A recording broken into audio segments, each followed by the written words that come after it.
माता की, भारत माता की, भारत माता की, वंदे वंदे वंदे, महात्मा गांधी की, महात्मा गांधी की, महात्मा गांधी की, रानी लक्ष्मीबाई की, रानी लक्ष्मीबाई की, पंडित जवाहरलाल नेहरू की, पंडित जवाहरलाल नेहरू की, सुभाष चंद्र बोस की, सुभाष चंद्र बोस की, खुदीराम बोस की, खुदीराम बोस की, सरदार पटेल की, सरदार वल्लभ भाई पटेल की, सरदार वल्लभ भाई पटेल की, मौलाना अब्दुल कलाम की, मौलाना अब्दुल कलाम की।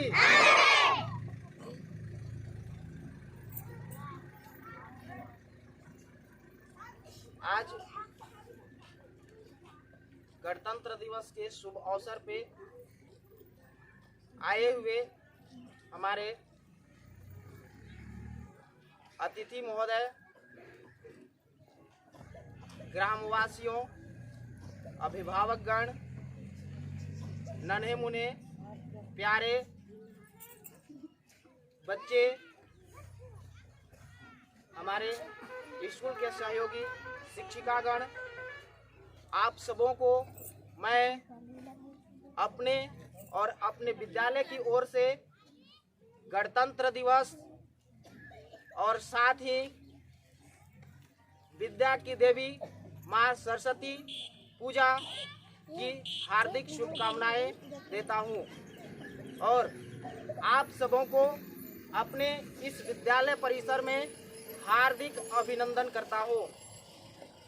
आज इस पावन अवसर पे हम सभी लोग एकत्रित हुए हैं। आज जो है हम लोग गणतंत्र दिवस मना रहे हैं। हम ही नहीं बल्कि हमारे पूरे देशवासी जहां भी रह रहे हैं, पूरे भारतवर्ष के साथ साथ देश दुनिया के विभिन्न हिस्सों में जहां भी रह रहे हैं, गणतंत्र दिवस आज मनाया जा रहा है। हर लोग मना रहे हैं।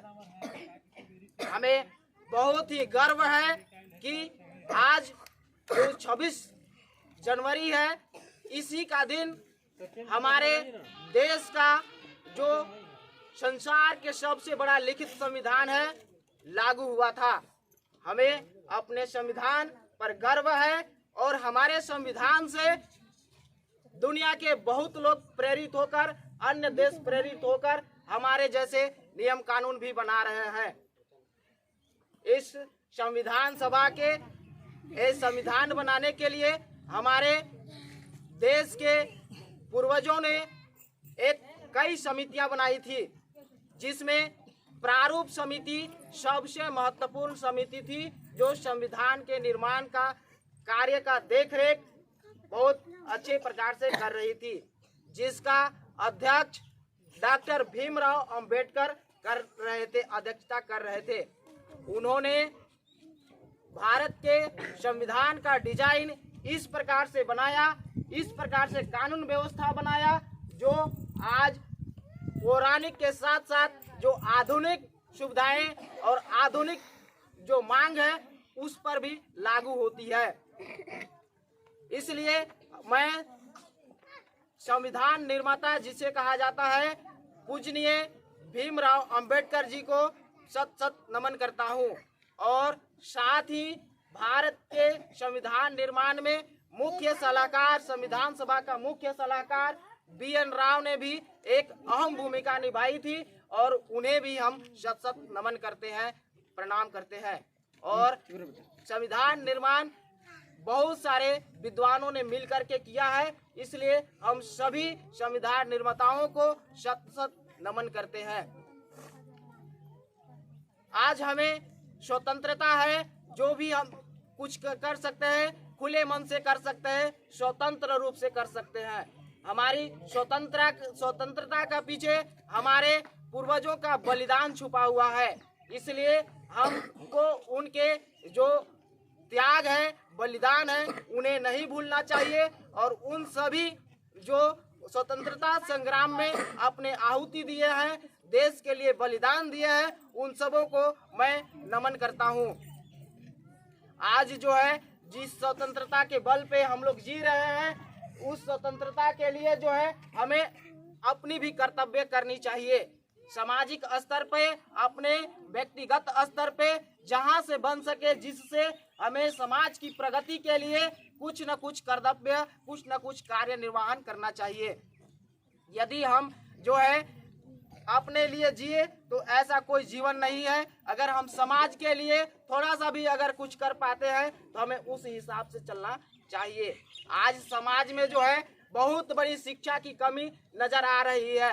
आप देख सकते हैं, अनुमान लगा सकते हैं, और जो है आप एक दूसरे से रूबरू भी हैं कि बच्चे लोग का जो है शिक्षा इतना स्तर गिर गया है कि जो है हमें समझ में नहीं आता कि 8वीं 9वीं 10वीं क्लास के बच्चे लोग जो है इतना कम स्तर के नीच शिक्षा का कैसे हो गए।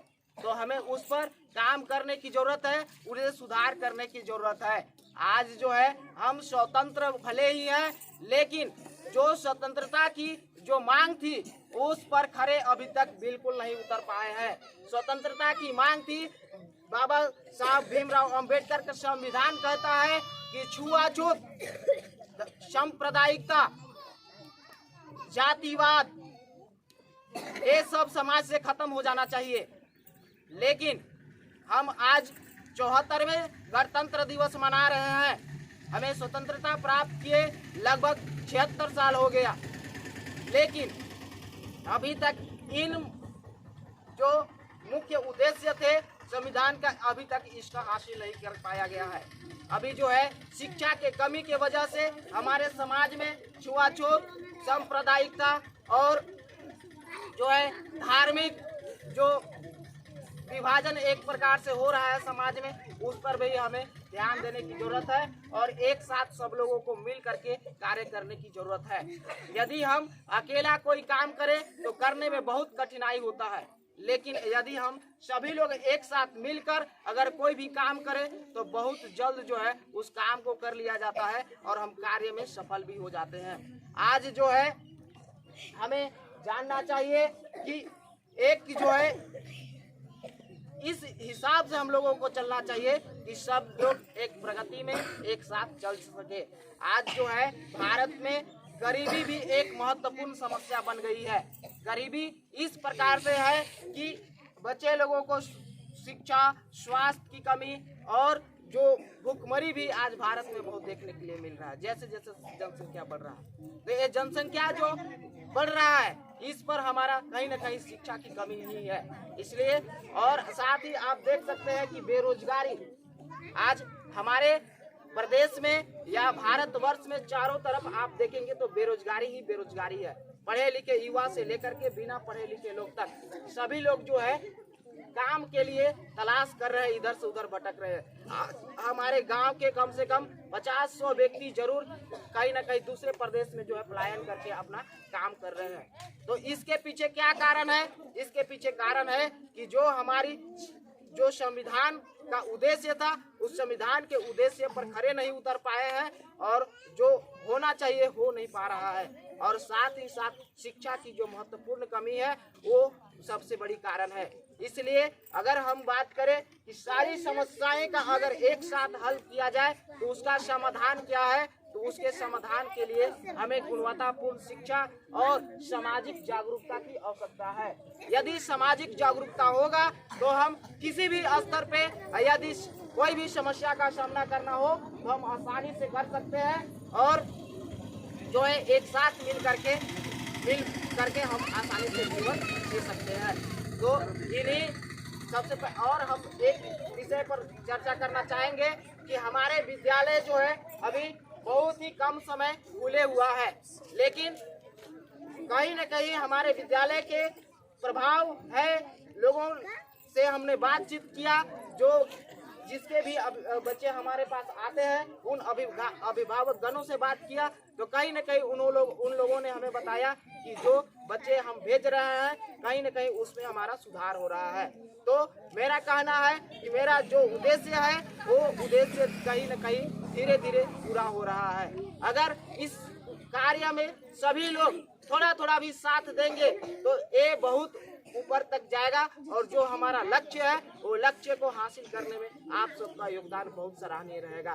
तो मैं इन्हीं चंद शब्दों के साथ अपने वाणी को विराम देता हूँ। जय हिंद, जय भारत, जय झारखंड।